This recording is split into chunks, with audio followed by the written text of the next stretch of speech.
Hello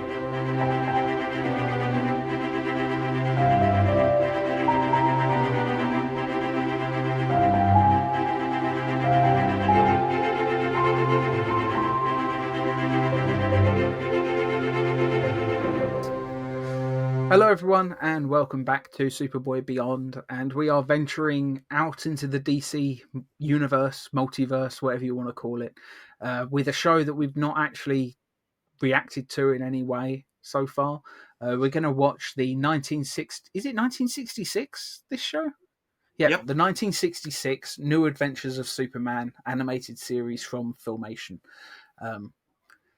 The entire thing is on Internet Archive. Do with that information what you will, because it's very difficult to find it on DVD. But yeah, we'll count you in with a 3, 2, 1 play. As long as you hit play when we do, you should be in sync with us. There'll be a heavily filtered version up there, but that's purely just so you can keep in time if you have to pause for whatever reason. Just lets you get back in sync. So yeah, get your DVD or digital copy ready. This is Season 1, Episode 1 in 3, 2, 1, play.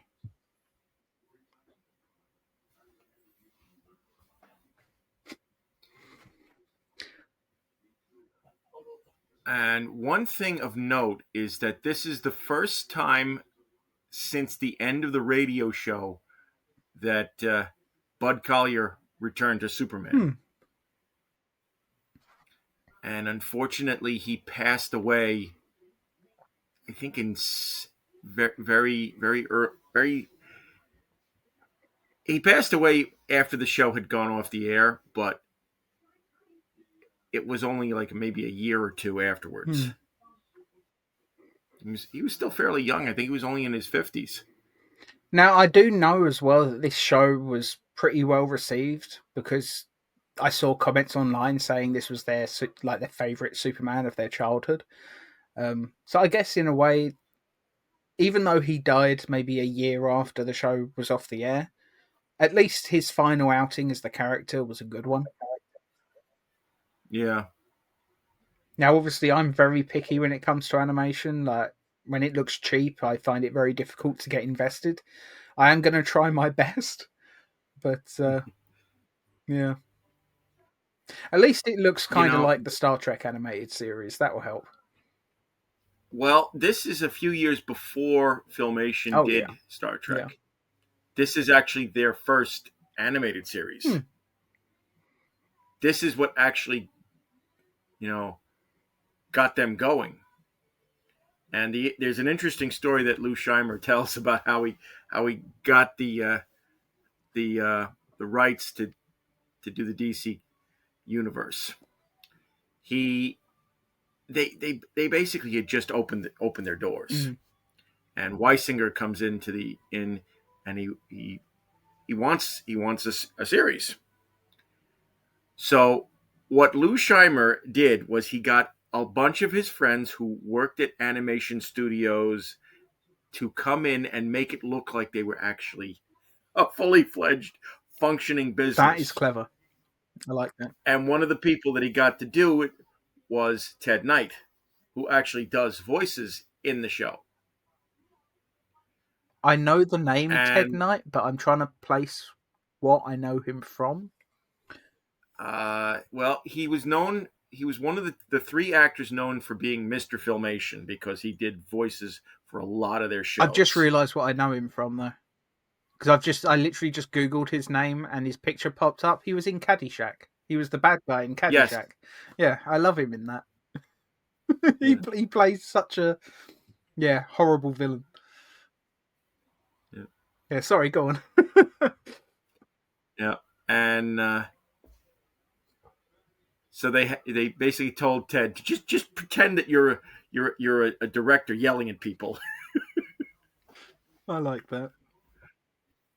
When Lou Scheimer eventually told Mort Weisinger that he basically conned him into giving them the job so that they could get work done, he was not very happy. Oh, I bet. Still, it worked out. Yep. And even this low-budget animation still managed to put the S on the cape. I know I harp on about that every time there's a Superman animation that does include it, but I still can't get over the fact that we went so many years without Superman having the S on the cape just because they wanted to save money on one project. Mm.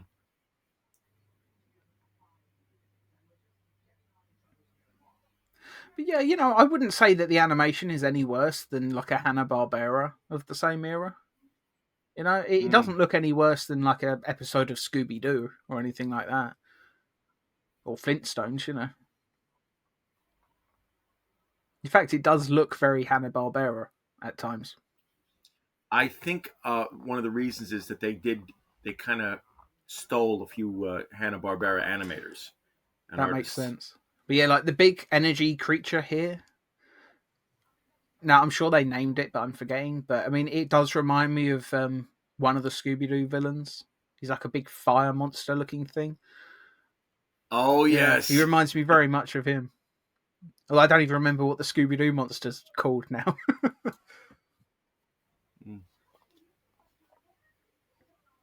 I think one of these aliens is actually voiced by Ted Knight.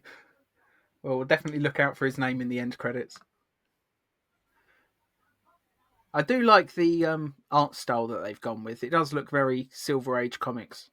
Like they're definitely trying to do basically what Kurt Swan would do in the artwork, or Wayne Boring, like that sort of style. I think it's more Kurt Swan than anything else. Oh, definitely. But it's like you can see there's like a little bit of just all the artists from that era, because they all pretty much drew it almost the same. Because let's face it, especially back then, DC were very picky about what their characters could and couldn't look like. As Jack Kirby knows all too well. Oh, yeah. If you don't know the story about that, look up DC Jack Kirby Superman face. You'll find a YouTube video or something, I'm sure.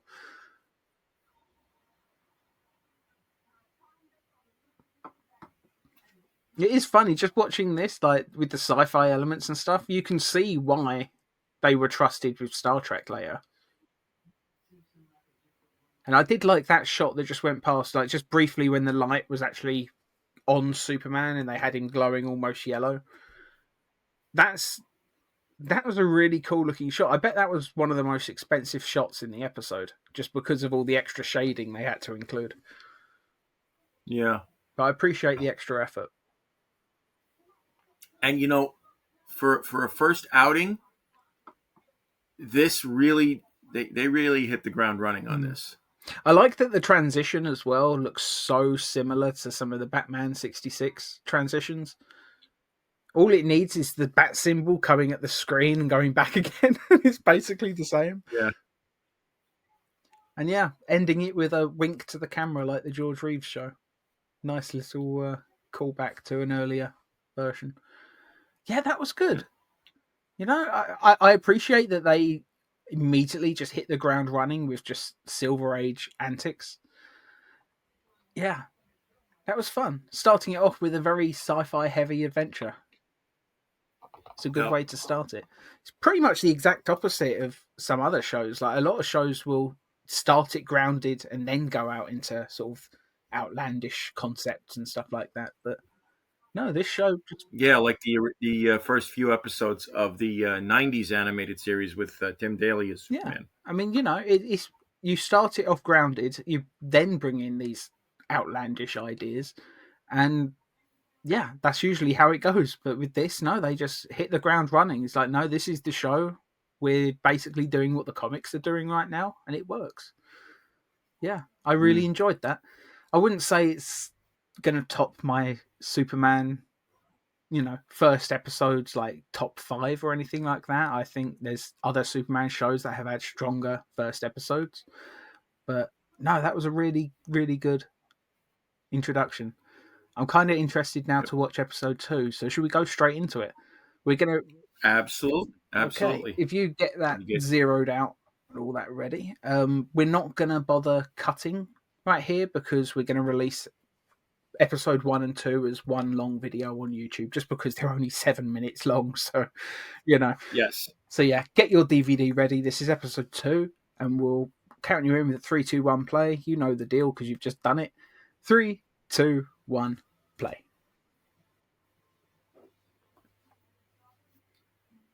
I do quite like the short intro sequence with him smashing through the wall.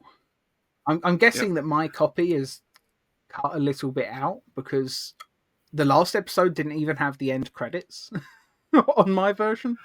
Well, remember this is these two. Even though this is the second episode,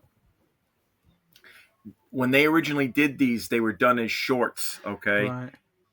so So it was like they they'd have it do alongside like the Batman and Robin cartoon or something like that. Well, there was a short in between the two Superman shorts, which they have not released Is yet. that the Superboy thing? Okay. Mm-hmm.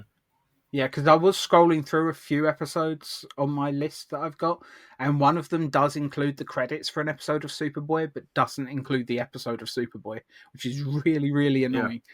Yeah. But DC, please release them on DVD or something. Warner Archive can take care of it. You wouldn't even have to remaster it. People would be happy just to watch. We'd prefer a remaster, but you know. I would like to see them remaster it and clean it up and also give us all the title cards. That'd be good, yeah. Just include the complete show, you know. The fact they've released all the Superman ones on DVD but not Superboy, even though they were aired alongside. Mm. And I'll tell you what. So this is the premise of this episode is that Jimmy and Clark are vacationing in Rome, and of course the episode's titled "The Mermen of Emor." Emor is Rome spelled backwards. Okay.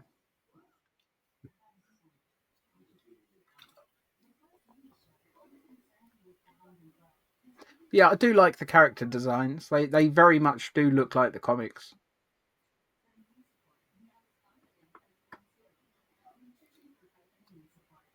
I mean, obviously it's no Fleischer, but I think they're doing a good job. It's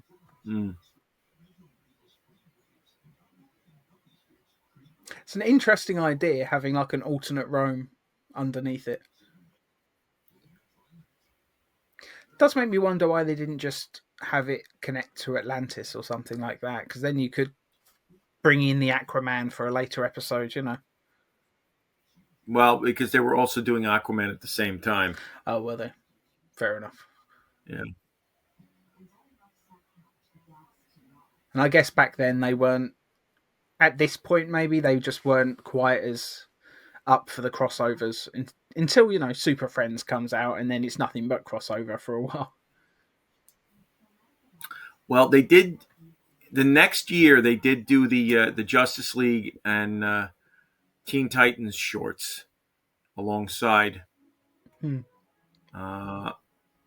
And the Justice League shorts, they had Green Lantern, Hawkman, Flash, and the Atom.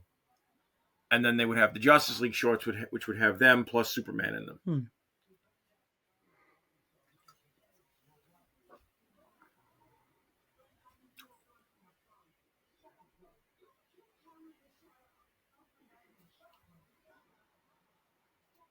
And yeah, considering, you know, what you said about the studio not having many people working for them, I think they've done a pretty good job. You can't tell that it's any lower budget than their competitors, you know. I know I already mentioned Hanna-Barbera, and you said they probably poached some of their animators, but yeah.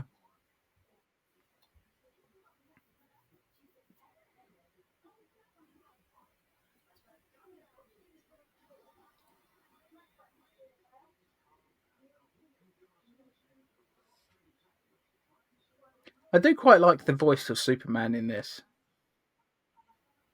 He did do a good job. Yeah, I mean, Bud Collyer, you know, he's had years and years of experience playing the character. All those years doing the radio show, plus the Fleischer cartoons. And granted, he only had 1 or 2 lines in the Fleischer cartoons. Yeah, they were very light on the dialogue, weren't they? Mm.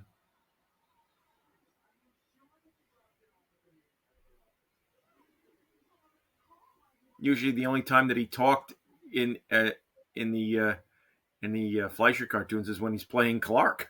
Mm.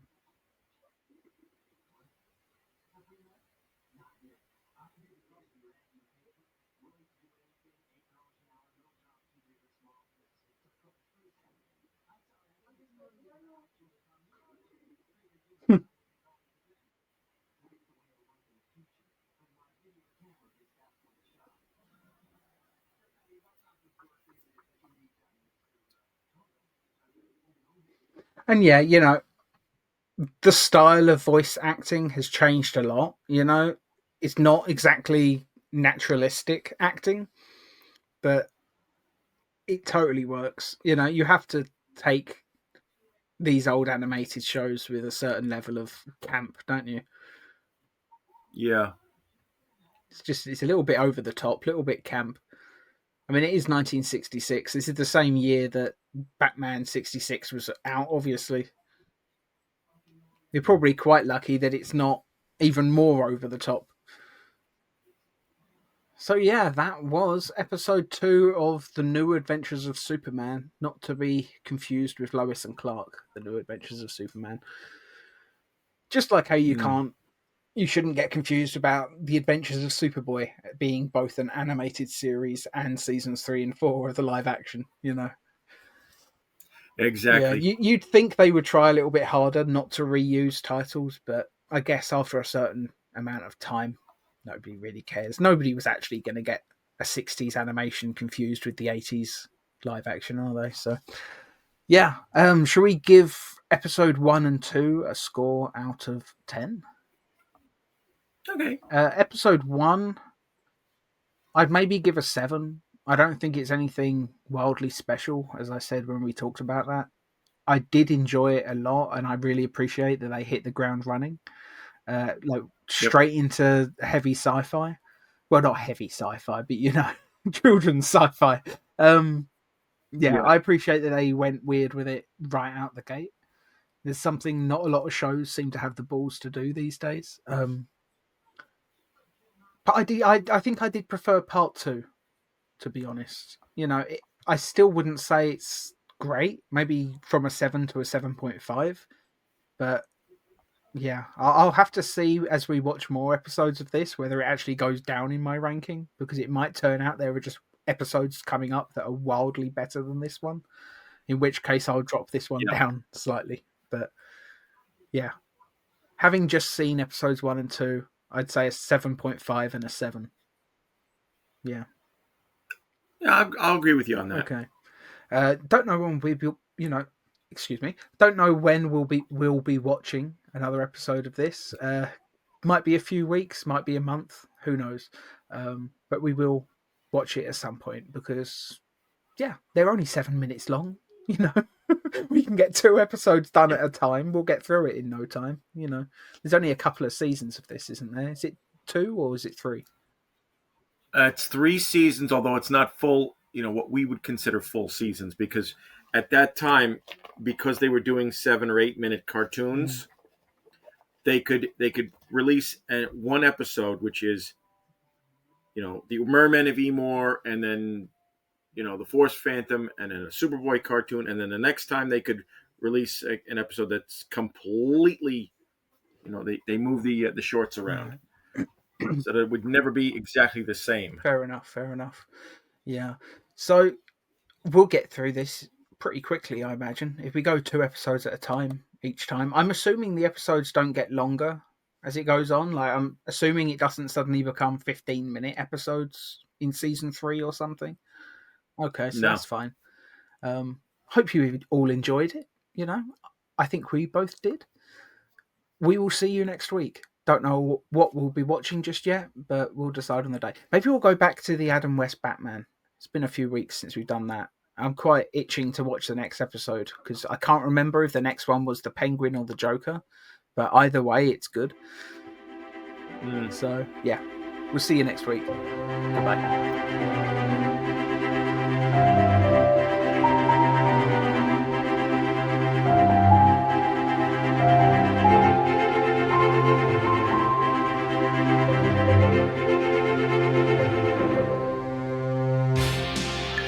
Viacom.